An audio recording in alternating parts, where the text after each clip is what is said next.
Hello বন্ধুরা, অনেকদিন পর একটা রেসিপি ভিডিও নিয়ে তোমাদের কাছে চলে এলাম। ভিডিওর শুরু শিউলি গাছ দিয়ে কেন করলাম বলছি, দাঁড়াও। আমরা সকলেই জানি যে শিউলি ফুলকে রাতের রানী বলা হয় এবং শিউলি গাছের পাতা জ্বর হলে কতটা উপকারী। তারপর তো শিউলি গাছের পাতা অনেক রোগের ভেষজ ঔষধ, তেমনই শিউলি ফুলেরও অনেক ভেষজ গুণ রয়েছে। এমনকি শিউলি ফুল শরৎকালের ফুল, আর এখন শরৎকাল শেষ হয়ে শীত পড়ে গেছে, এখনো অনেক শিউলি ফুল ফুটছে শিউলি গাছে। তাই আজকে আমি তোমাদের সাথে শেয়ার করব শিউলি গাছ নয়, শিউলি ফুল দিয়ে একটা রেসিপি, শিউলি ফুলের পকোড়ার রেসিপি। মা কিছু ফুল পুজো করেছে আর কিছু ফুল ছিল, তো আমরা ভাবলাম বাকি ফুলগুলো দিয়ে পকোড়া বানানো যাক।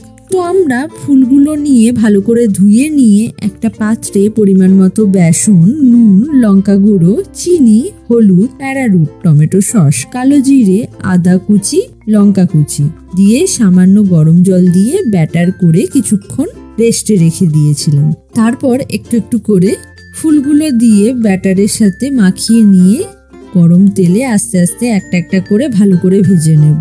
দেখো, হয়ে গেছে আমাদের শিউলি ফুলের পকোড়া।